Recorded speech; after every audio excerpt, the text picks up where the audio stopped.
நேயர்கள் எல்லாருக்கும் வணக்கம். இந்த வீடியோவில் 2024 வருடத்துக்கு உண்டான மார்ச் மாத ராசி பலன் அப்படிங்கிறது தான் நம்ம பார்க்க போகிறோம்.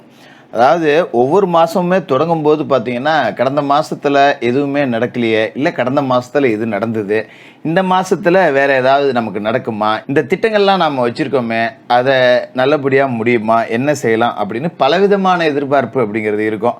சிலருக்கு திருமணம் வரன் பார்க்கறது, சிலருக்கு தொழில் அமையிறது, சிலருக்கு வேலை கிடைக்கிறது, சிலருக்கு வெளிநாடு போகிறது, இப்படி ஒவ்வொருத்தருக்கும் அவங்க சார்ந்த நல்ல விஷயங்கள் அப்படிங்கிறத எதிர்பார்த்துக்கிட்டே தான் இருப்பீங்க. அதுக்கு கிரக நிலைகள் ஒத்துழைக்குதா அப்படிங்கிறதுல தான் அது நடக்குதா இல்லையா அப்படிங்கிறது இருக்குது. அந்த வகையில் இந்த மார்ச் மாதத்துக்கு உண்டான கிரக நிலைகள் அப்படின்னு பார்த்தோம்னா, சூரியன் கும்பராசியில் மாத தொடக்கத்தில் சனியோடு இருக்கார். 14ஆம் தேதி மீனராசிக்கு போய் ராகுவோட சூரியன் இணைகிறாரு. செவ்வாய் மகர ராசியில் உச்சமடைஞ்சிருக்காரு. 15ஆம் தேதி கும்பராசிக்கு போய் சனியோட இணைகிறாரு, பகை கிரக சேர்க்கை. புதன் கும்பராசியில் இருக்காரு. 7ஆம் தேதி அன்னைக்கு மீனராசிக்கு போகிறாரு. 26ஆம் தேதி மேசராசிக்கு போகிறாரு. 2 மாற்றம். சுக்கிரன் மகர ராசியில் இருக்காரு. 7ஆம் தேதி கும்பராசிக்கு போகிறாரு. குரு மேசத்தில் இருக்காரு. சனி கும்பத்தில் இருக்காரு. ராகு மீனத்தில் இருக்காரு. கேது கன்னியில் இருக்காரு. இதான் இந்த மாதத்துக்கு உண்டான கிரக அமைப்பு. இதில் சனியும் செவ்வாயும் சேர்றதுங்கிறது பகை கிரக சேர்க்கை. இதனால் ரொம்ப நம்ம நுணுக்கமாக இந்த மாதத்துக்கு உண்டான பலன்களை துல்லியமாக கணிச்சு உங்களுக்கு தரோம், பாருங்கள். விருச்சிக ராசி நேயர்களே, உங்களுக்கு இந்த மார்ச் மாதம் எப்படி இருக்குது அப்படின்னு பார்த்தோம்னா, இந்த மாதம் அப்படிங்கிறது ஒரு வித்தியாசமான மாதம் அப்படின்னு தான் உங்களுக்கு சொல்லணும். ஏன்னா உங்களோட ராசிக்கு அதிபதியான செவ்வாய் மாத தொடக்கத்தில் உச்சமடைஞ்சிருக்காரு. குருவோட பார்வை அப்படிங்கிறதும் பார்த்திங்கன்னா உங்களோட ராசிக்கு தனஸ்தானத்தில் உழுவுது. அப்போ காசு பணத்துக்கு இந்த மாதத்தில் பஞ்சம் இல்லை. ஒரு 15 நாள் வரைக்கும் பெரிய அளவில் காசுக்கு அப்படின்னு உங்களுக்கு கஷ்டம் அப்படிங்கிறது வராது. அதேமாரி நமக்கு அர்ஜென்ட்டுக்கு ஒரு பணம் வேணும் அப்படின்னா கூட யாரோ நண்பர்கள்கிட்ட, உறவுகள்கிட்ட, பழக்க வழக்கத்தில் யாராவது ஒருத்தர்கிட்ட கேட்டிங்கன்னா உடனே கிடைக்கும். அதேமாரி தொழில் ரீதியாக ஒரு தொழிலை விரிவாக்கம் செய்கிறேன், மேலே 10 ரூபா முதல் போடலான் இருக்கேன் அப்படின்னா தாராளமாக இப்போ போடலாம். 15 நாள் வரைக்கும் புது முயற்சிகள் என்ன வேணாலும் எடுக்கலாம். அர்த்தாஷ்டம சனியே இருந்தாலும் கூட உங்களுக்கு அது தெரியாத அளவுக்கு ராசி அதிபதி செவ்வாயோட உச்சம் அப்படிங்கிறது கை கொடுக்குது. தொழில் பார்த்திங்கன்னா நல்ல வெற்றி நடையில் இருக்கும். உத்தியோகத்துலேயும் பதவி உயர்வு கிடைக்கிறதுக்கான சாத்தியக்கூறுகள் அப்படிங்கிறது நிறையா இருக்குது. அதாவது மேல்மட்ட அதிகாரிகள் இதுவரைக்கும் நாம் சந்திச்சிடாத அளவுக்கு நமக்கு ஆறுதலாக இருப்பாங்க. என்னடா இந்த ஆள் எப்போ பார்த்தாலும் கத்திக்கிட்டு தான் கிடப்பான், இப்போ என்னமோ தெரியலையே, நம்மளை பாராட்டுறான், கூப்பிட்டு பேசுகிறான், எதாக இருந்தாலும் நம்மகிட்ட கலந்துக்கிறாங்க அப்படின்னு மேலதிகாரிகளோட நடவடிக்கை நம்மளையே ஆச்சரியத்தில் மாற்றோம். என்னமோ நடக்குது, என்றைக்கோ பெருசாக ஆப்பு வைக்க போகிறான் போல இருக்கு அப்படிங்கிற அளவுக்கு நம்ம அவங்கள ஒரு சந்தேக பாறையோடு பார்ப்போம். அதேமாதிரி பார்த்திங்கன்னா மாத தொடக்கத்தில் தொழில்ஸ்தானாதிபதி சூரியன் சுகஸ்தானத்தில் அர்த்தாஷ்டம ஸ்தானத்தில் இருக்கக்கூடிய சனியோடு சேர்ந்துருக்காரு. இது பகை கிரகங்களோட சேர்க்கை தான். ஆனால் உங்களுக்கு அது எந்த பாதிப்பையும் கொடுக்காது. ஏன்னா அர்த்தாஷ்டம சனியோட சூரியன் போய் இணைகிறாரு. சூரியன் உங்களோட ராசி அதிபதி செவ்வாய்க்கு நட்பு கிரகம். அப்படிங்கிறப்ப இந்த தொழில் வளர்ச்சி அப்படிங்கிறது ரொம்ப நல்லாயிருக்கும். நிறைய பேர் பார்த்திங்கன்னா இந்த கூட்டு தொழில் செய்கிறதுக்கு யாராவது பங்குதாரர்களை நாம் இன்னும் கொஞ்சம் கூட்டாக சேர்த்துக்குவோம், நம்மக்கிட்ட கொஞ்சம் முதலீடு இல்லை, நான் சேர்த்துக்கிட்டால் நண்பன் ஒருத்தன் இருக்கான், ஒரு 10 ரூபா கொடுப்பான் அப்படிங்கிற மாதிரி ஒரு முயற்சியில் ஈடுபடுவீங்க. குறிப்பாக பார்த்திங்கன்னா இடம் பூமி வாங்கக்கூடிய வேலையெல்லாம் ஈடுபடுவீங்க. ஒரு பிளாட் ஒன்று விலைக்கு வருது மச்சான், என்கிட்ட ஒரு 2 லட்ச ரூபா இருக்குது, நீ ஒரு 2 லட்ச ரூபா போட்டுனா 4 லட்ச ரூபாய் வாங்கிடலாம், திரும்ப யார்ட்டையாவது கை மாற்றி விட்டால் ஆளுக்கு ஒரு 50 ரூபா கிடைக்கும் அப்படின்னு சொல்லிட்டு இந்த ரியல் எஸ்டேட் வணிகம் சார்ந்து கூட்டு தொழில் செய்யக்கூடிய வாய்ப்பு அப்படிங்கிறது கிடைக்கும். அதால் நற்பலன்கள் அப்படிங்கிறதும் இருக்குது. சில பேர் வீடு கட்டுறது, கட்டின வீட்டை பழுது பார்க்குறது, விவசாய நிலம் வாங்கிறது, இந்த மாதிரியான வேலைகளை செய்வீங்க. அதேமாதிரி பார்த்திங்கன்னா விவசாயத்தில் ஒரு புது யுக்திகளை புகுத்தணும், விவசாயத்தை நவீனப்படுத்தணும் அப்படின்னு முயற்சியில் இறங்குவீங்க. இந்த 15 நாளைக்கு அதை செஞ்சிங்கன்னா திருப்தியாக இருக்கும். இப்போ சாதாரணமாக பார்த்திங்கன்னா புதுசாக ஒரு போர்வெல் போடுவோம், இல்லைனா பெரிய மோட்டராக இறக்கி தண்ணி நிறையா பாய்ச்சணும், இல்லைனா சொட்டு நீர் பாசனம் செய்வோம், ஒரு டிராக்டர் வாங்கி விடுவோம். இந்த மாதிரி விவசாயம் சார்ந்து இயந்திரங்கள் வாங்குறதுல கொஞ்சம் அதிகபட்ச கவனத்தை செலுத்துவீங்க. அதே மாதிரி பார்த்திங்கன்னா கும்பராசியில் புதன் மாத தொடக்கத்தில் சூரியனோடு சேர்ந்துருக்காரு. புதாதித்ய யோகம் அப்படிங்கிறதும் கிடைக்குது. இதனால் பார்த்திங்கன்னா அரசியல் களத்தில் இருக்கிறவங்களுக்கு செல்வாக்கு அதிகமாகும். நான் ஒரு கட்சியில் இருக்கேன், எந்த பொறுப்புலையும் இல்லாமல் இருக்கேன் அப்படிங்கிறவங்க கூட இப்போ ஒரு நல்ல பொறுப்புக்கு வரக்கூடிய வாய்ப்பு அப்படிங்கிறது இருக்குது. அதேமாதிரி பார்த்திங்கன்னா எதிர்பார்த்த பதவி உயர்வும் கிடைக்கும். அதேமாதிரி அரசியல் சார்ந்து இது நாள் வரைக்கும் செலவு மட்டுமே பண்ணிக்கிட்டு இருந்தவங்க இதுக்கு மேலே வருமானம் பார்க்க போய்ட்டு நேரமாகவும் இருக்கும்.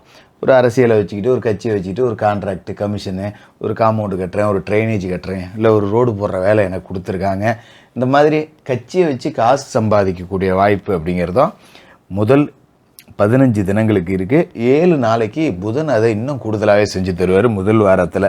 அதுமாதிரி சுக்கிரன் பார்த்திங்கன்னா மகர ராசியில் இருக்கார். ராசிக்கு 7க்கும் 12க்கும் அதிபதியான சுக்கிரன் சகாயஸ்தானத்தில் இருக்கிற இந்த நேரத்துலையும் பயணங்களால் உங்களுக்கு பலன் கிடைக்கும். அதாவது தொழில் ரீதியாக அலுவலகத்தில் எங்கேயாவது வெளியூருக்கு ஒரு பயணத்துக்கு அனுப்புவாங்க. போய் வேலையை வெற்றிகரமாக முடிச்சுட்டு வருவீங்க, சந்தோஷப்படுவான். இப்போ மேலதிகாரிகள் பாராட்டுவாங்க. ஒரு 10,000 20,000 நமக்கு ஒரு நிதி சன்மானம் கிடைக்கும், ஒரு ப்ரமோஷன் கிடைக்கும். இல்லைன்னா போகிற இடத்துல நல்ல பெரிய மனிதர்களோட சந்திப்பு கிடைக்கும். அதை வச்சு பிற்காலத்தில் சாதனை செய்யக்கூடிய வாய்ப்பு கிடைக்கும். அது மாதிரி ஆடை ஆபரண சேர்க்கை அப்படிங்கிறதெல்லாம் இருக்குது. சுப நிகழ்ச்சிகள் நிறைய நடக்கும், அதில் எந்த தடையும் இல்லை. அதோட மார்ச் 7ஆம் தேதி மீன ராசிக்கு புதன் போயிடுறாரு, அங்கே போய் நீசம் அடைஞ்சிடுறாரு. அஷ்டம லாபாதிபதி புதன் நீசம் அடைகிறது அப்படிங்கிறது ஒரு வகையில் யோகம்தான். இழப்புகளை ஈடு செய்யலாம். கடந்த காலகட்டத்தில் ஏதாவது களவு போயிருந்தாலோ இல்லை ஏதாவது பொருள் காணா போயிருந்தாலோ அதை மீட்டெடுக்கக்கூடிய யோகம் அப்படிங்கிறது இருக்குது.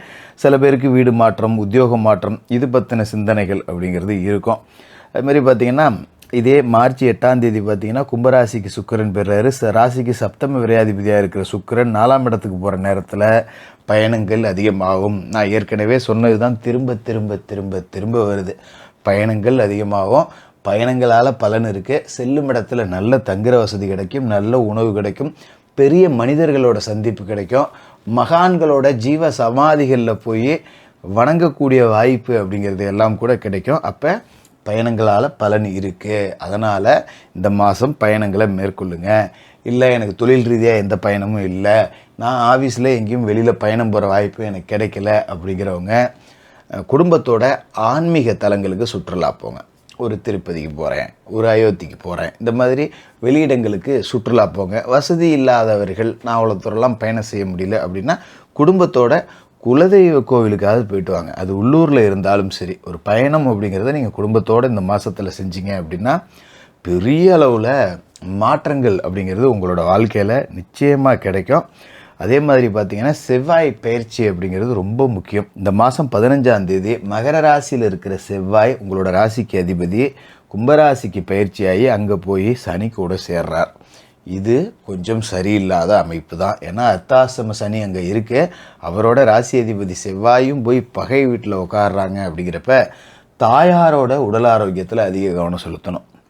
தாயாருக்கு சின்ன நோய் நொடி அப்படின்னா கூட உடனே கூட்டு போய் நம்ம வைத்தியம் பார்க்கணும். அதுமாரி தாயாருக்கு ரொம்ப மதிப்பு மரியாதை கொடுக்கணும். அவங்களுக்கு செய்ய வேண்டியது எல்லாத்தையுமே நல்லபடியாக செய்யணும். அவங்கள கண்ணும் கருத்துமாக பார்த்துக்கணும். சில பேருக்கு தாய்மாமன் வகையில் பகை வர்றதுக்கான வாய்ப்பு இருக்குது. அதனால் கூடுதல் கவனத்தோடு இருக்கணும். தாய்வழி உறவுகள் வகையில் சின்ன சின்ன சண்டை சச்சரவுகள் வரும். ஒரு பத்திரிக்கையில் பேர் போடல, நல்லது கெட்டதுக்கு வரல, இல்லை நேற்றே வரல, முந்தானத்தே வரல, கடமைக்கு அன்றைக்கி வந்துட்டு போனேன், இந்த மாதிரிலாம் இருக்கும். அதனால் கூடுமான வரைக்கும் தாய்வழி உறவுகளில் ஏதாவது விருந்து விசேஷங்கள் நல்லது கெட்டது நிகழ்ச்சிகளில் கலந்துக்கிட்டிங்கன்னா போனோமா, போன வேலையை பார்த்தோமா, சந்தோஷமாக பேசினோமா, திரும்பி வந்தோமான்னு இருக்கணும். பழைய கசப்புகளை எதையும் பேசிக்கிட்டு இருந்தால் பிரச்சனை பெரிதாகும். அதில் மட்டும் கொஞ்சம் கூடுதல் கவனத்தோடு இருங்க. அதேமாரி 15ஆம் தேதிக்கு மேலே நில விஷயத்தில் ரொம்ப கவனமாக இருக்கணும். இடம் வாங்குறது, பூமி வாங்குறது, மண் வாங்குறது, மனம் வாங்குறது, இது எதையுமே வச்சுக்கூடாது. நான் ஏற்கனவே சொன்னேன் இல்லையா, 15ஆம் தேதிக்கு முன்னாடி போர் போடலாம், தண்ணி எடுக்கலாம், விவசாயம் பண்ணலாம், என்ன வேணாலும் செய்யலான்னு. 15ஆம் தேதிக்கு மேலே அதை செய்யவே கூடாது. அதில் ரொம்ப கவனமாக இருந்துங்க. தினமும் குளித்து முழிவிட்டு விநாயகப் பெருமான் வழிபாடு செய்யுங்க. சனிக்கிழமையில் அனுமன் வழிபாடு, பெருமாள் வழிபாடு செஞ்சுட்டு சனி பகவானுக்கு எல் தீபம் ஏற்றி எல் சாதத்தை நைவேத்தியமாக படைச்சி காக்கைக்கு அன்னமிட்டுட்டு மாற்றுத்திறனாளிகளுக்கு உங்களால் முடிஞ்ச உதவிகளை செய்யுங்க. இந்த மார்ச் மாதம் முற்பகுதி அப்படிங்கிறது அற்புதமான யோக வளர்ச்சியை கொடுக்கும். பிற்பகுதி இந்த செவ்வாய் சனி சேர்க்கை இருக்கிறதால கொஞ்சம் எதையுமே ஒரு தடவைக்கு 2 தடவை யோசித்து செயல்பட வேண்டிய ஒரு நேரமாகவும் இருக்கும். விருச்சிக ராசிக்காரர்களுக்கு வாழ்த்துக்கள்.